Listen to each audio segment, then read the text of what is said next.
To the ears of the American infantrymen trained in the sun-dappled pine forests of Fort Benning or the dusty ranges of Texas, the sound of a machine gun was a known quantity, a rhythmic and mechanical percussion that possessed a distinct, manageable tempo.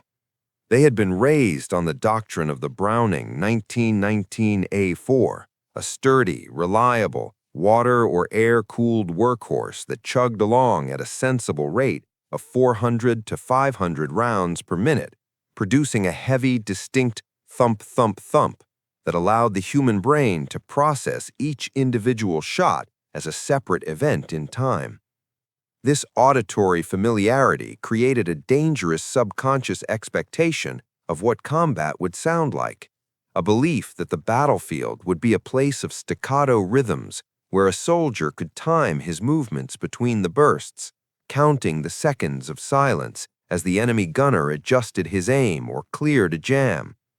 However, when the ramp of the landing craft dropped at Omaha Beach, or later when the GIs pushed into the suffocating, claustrophobic hedgerows of the Norman bocage, that expectation was violently dismantled by a sound that defied all their training and shattered their psychological composure before a single bullet even struck flesh. This was the voice of the Maschinengewehr 42, or MG-42, a weapon that did not speak in the stuttering language of guns they knew, but screamed in a high-pitched, terrifying, continuous roar that the Germans called the Knochensäge, the bone saw, and the Americans simply and fearfully christened Hitler's Buzzsaw. The acoustic shock of the MG-42 was the first weapon it deployed against the raw American conscripts, firing at a cyclical rate of 1,200 to 1,500 rounds per minute, more than twice the speed of any automatic weapon in the Allied arsenal. The MG-42 fired so fast that the human ear could not distinguish the report of one cartridge from the next. The sound was not a rat-a-tat, but a seamless, ripping noise, a terrifying, dry tear that sounded exactly like a giant sheet of canvas being violently ripped in half by the hands of a god, or a high-speed industrial saw cutting through hardwood. This sonic profile was a psychological weapon of immense power because it signaled to the terrified men hugging the dirt that the air above them was not merely being traversed by projectiles, but was being occupied by a solid wall of lead. In the split second it took for an American soldier to blink, the MG-42 could put 25 high-velocity 7.92mm Mauser rounds into a space the size of a doorway, creating a beaten zone of such density that survival within it was not a matter of luck, but a mathematical impossibility. When an American squad leader in the hedgerows heard the deeper, slower chug of an older German MG-34 or a captured weapon, he might shout orders to flank or return fire. But when the ripping sound of the MG-42 tore through the air, the reaction was instantaneous and involuntary. Total paralysis. The men would hit the ground with a violence that knocked the wind out of them, pressing their faces into the mud, terrified to raise their helmets even an inch because the sound told them that the space above the grass was death incarnate.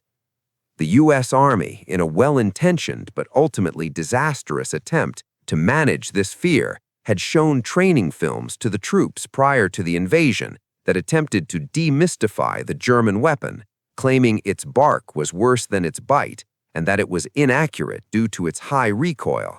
But on the battlefield, this propaganda was revealed to be a lethal lie.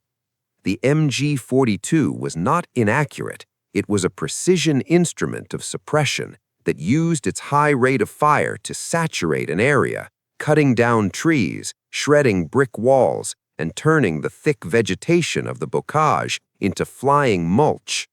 A single burst of 2 seconds delivered nearly 50 rounds, enough to cut a man in half, literally severing limbs from torsos with the sheer kinetic energy of the impacts. The tracers, which the Germans mixed into the belts at a ratio of 1 to 10, did not look like individual dashes of light, but like a continuous fluid stream of liquid fire, a laser beam of green or white light that reached out to touch its target with instantaneous violence. For the GI lying in a ditch near Saint-Lô, the sound of the buzzsaw induced a specific, unique form of trauma known as being pinned, a state of helplessness where the volume of fire was so intense that it felt physically heavy, a tangible weight pressing down on his back. He could not move, he could not fire back, and often he could not even scream orders to his squad mates because the ripping noise drowned out the human voice. The MG-42 dictated the tempo of the battle. When it spoke, everyone else listened and hid, and the battlefield shrank to the few inches of dirt directly in front of a soldier's eyes. It was a weapon that stripped the American infantryman of his aggression and replaced it with the primal, shivering instinct of the prey animal, forcing him to realize that he was facing a machine that had industrialized the act of killing, turning the gentle summer air of France into a shredding machine that consumed courage and flesh with equal mechanical indifference. To understand why the MG-42 was the supreme instrument of infantry suppression in the European theater, one must look past the terror of its sound and into the cold, calculated brilliance of its engineering, a triumph of industrial design that rendered every Allied machine gun obsolete the moment it appeared on the battlefield. While the American Browning M1919 was a heavy, machined relic of First World War thinking, painstakingly carved from solid blocks of steel by skilled craftsmen, the Maschinengewehr 42 was a child of the Blitzkrieg in mass production, a weapon born not in a gunsmith's workshop, but in the stamping presses of the Johannes Grossfuss Company, a firm previously known for making sheet metal lanterns and lacquerware. To the uninitiated American intelligence officers who first examined captured examples in Tunisia, the MG-42 looked crude, a stamped steel skeleton held together by rough welds and rivets that rattled when shaken, leading them to dismiss it as a desperate ersatz weapon of a crumbling economy. They were fatally wrong.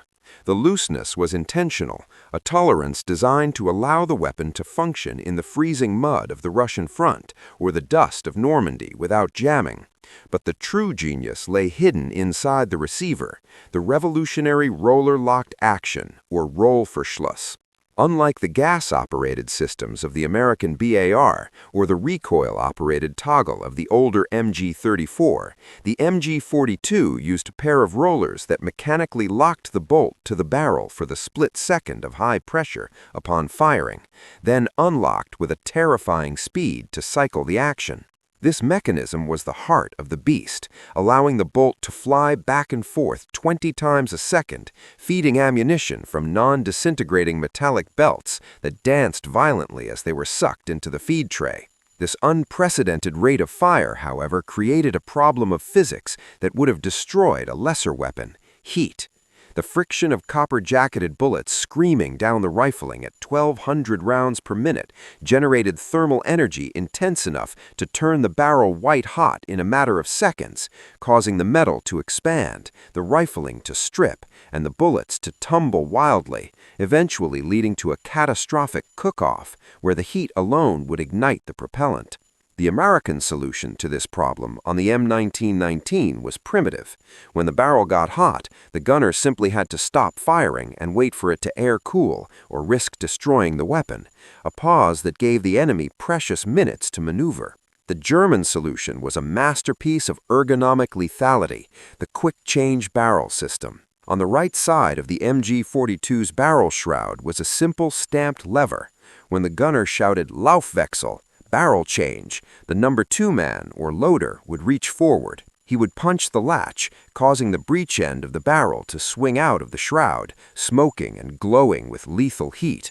Wearing a heavy asbestos mitt, or foistling, the loader would snatch the hot barrel and toss it onto the cooling tray, then instantly shove a fresh cold barrel into the trunnion. With a sharp metallic clack, the door was slammed shut and the gun was ready to fire again. A well-drilled Wehrmacht machine gun crew could perform this entire operation in 4 to 6 seconds, less time than it took an American soldier to reload his M1 Garand. This capability meant that the Buzzsaw never really had to stop. The German crews carried 3 or 4 spare barrels in tubular steel carriers slung over their backs, rotating them constantly to maintain a continuous, withering volume of fire that the Americans simply could not match. The crew itself was a biological extension of the machine, a 3-man organism comprised of the Schütze-1, gunner, Schütze-2, loader or barrel changer, and Schütze-3, ammo carrier and spotter, all trained to function with telepathic efficiency amidst the chaos of battle. While the gunner focused on the kill zone, the loader managed the belts, ensuring the 50-round gorts were linked together into continuous chains of destruction, and watching the barrel's color to judge its temperature. They knew that their weapon was the anchor of the entire German defensive doctrine. A single MG-42 was not just a support weapon, but the central pillar around which the entire infantry squad maneuvered. The German infantry squad's primary job was to protect the machine gun and supply it with ammunition, while the riflemen were secondary.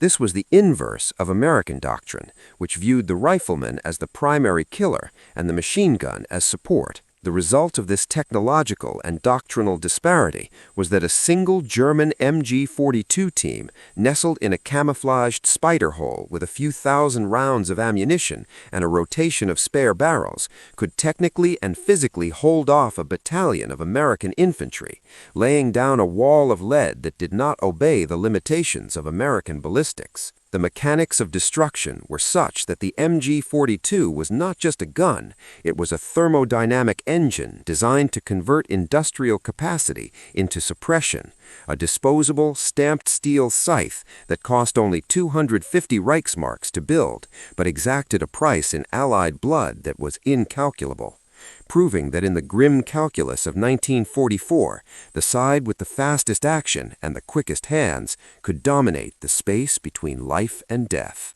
In the dark, dripping confines of the Hurtgen forest, or along the jagged concrete teeth of the Siegfried Line, the tactical dominance of the MG-42 manifested itself in a terrifying psychological state known simply as being pinned, a term that fails to convey the visceral horror of a human body being reduced to a trembling biological mass pressed into the mud, stripped of all agency and will. To the uninitiated, suppressive fire suggests a temporary pause in movement, but under the gaze of Hitler's Buzzsaw, suppression was absolute, a physical weight that nailed a soldier to the earth as surely as a crucifixion. The German machine gunners were masters of a technique called grazing fire, where the MG-42 was mounted on a heavy tripod or lafette and leveled so that the stream of bullets flew parallel to the ground at knee height, effectively creating an invisible floor of death that hovered just 18 inches above the soil. For the American GI lying in a shallow depression, this meant that the air above his helmet was not just dangerous, it was solid. He could hear the supersonic snap of the bullets passing inches from his ears, a sound like a bullwhip cracking continuously, mixed with the terrifying thwack of rounds impacting the trees and the wet earth around him. In this environment, the brave and the foolish died instantly. To raise one's head to look for the enemy was suicide, and to attempt to run was to be cut in half. The experience of being pinned by an MG-42 was one of profound, suffocating isolation. A squad of 12 men moving in a wedge formation would suddenly be transformed into 12 isolated islands of fear. Though they lay only 5 or 10 yards apart, the wall of noise created by the 1,200 round per minute roar severed all communication. A sergeant could scream orders until his throat bled, but his voice would be swallowed by the ripping canvas sound. Hand signals were useless because no one dared to look up to see them. The radio operator, often the first target of the German gunner, lay dead or pinned, his SCR-300 radio buzzing with static, the handset out of reach. The cohesion of the unit, the very thing the Army had spent years building, evaporated in seconds, leaving each man alone in his own private hole, staring at the worms in the dirt. praying that the gunner would not traverse his aim 2 degrees to the left. The psychological torture was compounded by the sight of the wounded. In the kill zone, that pre-registered patch of open ground or firebreak where the ambush had been sprung, men lay screaming, clutching shattered limbs or holding in their intestines. The primal instinct of the American soldier, bred on a culture of camaraderie and the ethos of leave no man behind, was to rush forward and help. But the MG-42 turned this virtue into a trap. The German gunners, with cold calculation, would often leave a wounded man alive in the open, using his screams as bait. They knew that a medic or a buddy would eventually break, unable to bear the sound of their friend's agony. As soon as the rescuer rose from the mud, the Buzzsaw would bark, a short, vicious burst that cut him down before he took 3 steps. Then there were 2 wounded men, then 3. The survivors were forced to watch their friends bleed to death yards away, impotent tears streaming down their dirt-caked faces, knowing that the invisible line drawn by the machine gun was as impassable as a brick wall. This was the dead zone, a geometric space where biology ended and physics took over. For the officers, the lieutenants and captains charged with taking the objective, the MG-42 was the destroyer of plans and careers. A company commander might have a brilliant flanking maneuver mapped out, a coordinated assault involving mortars and smoke, but the moment the lead platoon walked into the grazing fire of a single, well-sighted MG-42, the entire operation ground to a halt. The momentum of the attack was broken not by a division, but by 3 men and a stamped steel gun. The officer would lie behind a log, watching his command dissolve, realizing that he could not maneuver, he could not retreat, and he couldn't call for support because he couldn't see the target to give coordinates. The minutes would drag into hours, the cold seeping into their bones, the terror of the tree bursts adding to the misery, while the relentless ripping sound continued, a reminder that the enemy owned the air. The realization that a single machine gun nest could hold up an entire battalion for a day was a bitter pill, leading to a sense of futility that rotted morale from the inside out. In the mud of the Hurtgen, the American soldier learned that bravery was not enough. Against the MG-42, you did not fight, you survived, pressing your body into the earth, trying to become part of the ground, waiting for the barrel to change, waiting for the night, waiting for the silence that might never come. Despite the mechanical perfection and the psychological terror of the MG-42, the weapon was not invincible for the very attributes that made it a monster.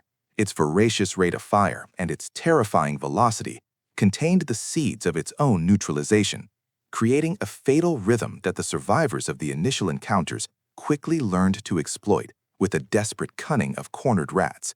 The Buzzsaw was a beast with a metabolism that was unsustainable. To fire at 1,200 rounds per minute was to consume ammunition at a rate that defied logistics, turning a standard 250-round belt into empty brass links in just 12 seconds of continuous suppression. And more importantly, it generated a thermal load that no steel alloy on Earth could withstand for long without warping. The American infantryman, huddled in the dirt with his face pressed against the roots of a hedgerow, learned to listen not for the roar, but for the silence. A sudden ringing auditory void that signaled the inevitable dead time of the German gun crew. This was the moment of the barrel change or the reload, a frantic, sweaty interlude where the German loader, cursing the heat, would use his asbestos mitt to wrestle the glowing, smoking tube out of the shroud and slam a fresh, cold one into place.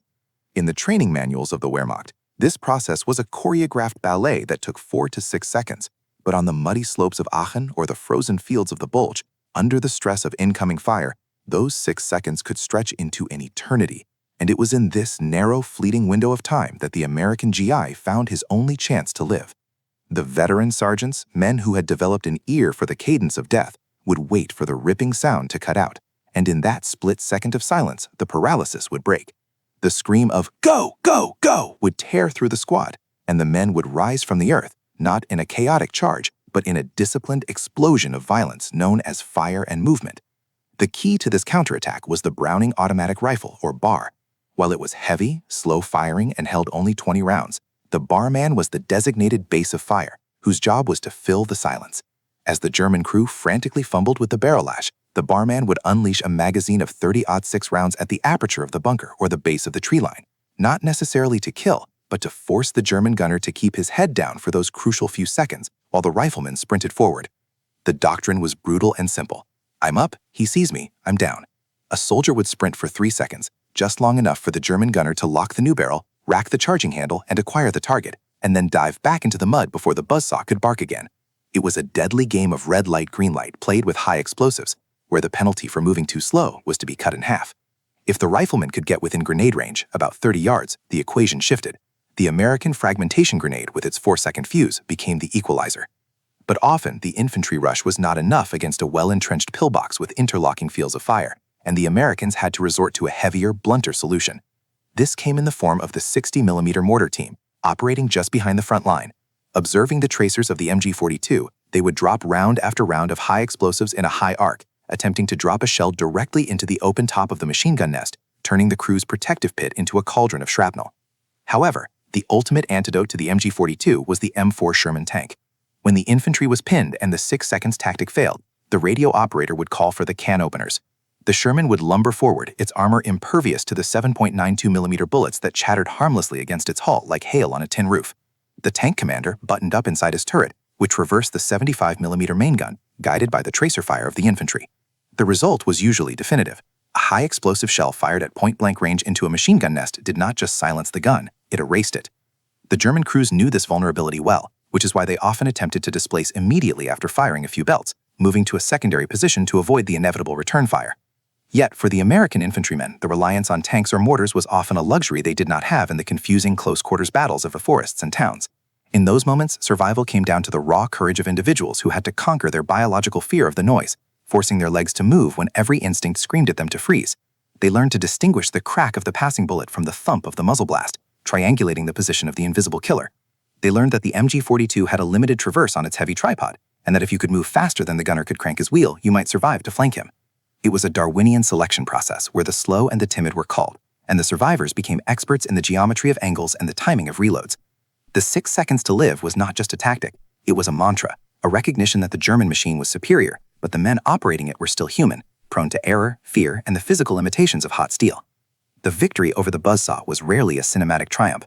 It was usually a dirty, desperate affair involving a grenade tossed into a dark hole, followed by a dull thud, and finally, the most beautiful sound in the world to an American infantryman: silence. When the final shots of the Second World War echoed into silence in May 1945, and the victorious American armies stood amidst the ruins of the Third Reich, a curious phenomenon emerged among the occupying troops that spoke volumes about the nature of the enemy they had just defeated. While Luger pistols and Nazi flags were the common currency of the souvenir trade, the most prized, feared, and respected trophy for the combat infantryman was the Maschinengewehr 42. To bring home a buzzsaw was not merely to possess a piece of enemy ordnance, it was to hold in one's hands the physical embodiment of the terror that had defined their war, a steel exorcism of the nightmares that had plagued them from the hedgerows of Normandy to the banks of the Rhine. Soldiers who had spent months cowering in the mud from its ripping roar now examined the weapon with a mixture of professional admiration and lingering dread, marveling at the simplicity of the stamped metal and the lethal efficiency of the roller-locked bolt that had pinned down entire divisions. The U.S. Ordnance Department, previously dismissive of the cheap German manufacturing, began a rigorous post-war analysis that replaced wartime propaganda with cold engineering facts, concluding with grudging humility that the MG-42 was, without question, the finest general-purpose machine gun of the conflict.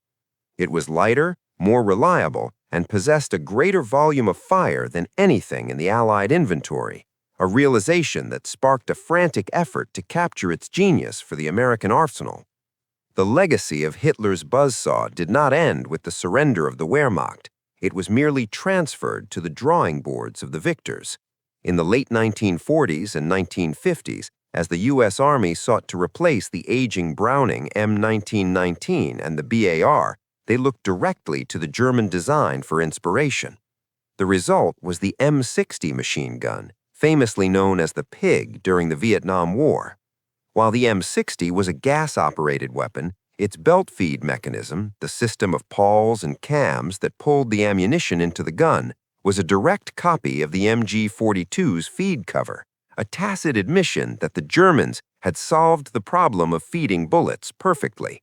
However, the Americans failed to replicate the quick-change barrel system's simplicity or the roller-locked reliability, leaving the M60 as a pale imitation of its Teutonic grandfather.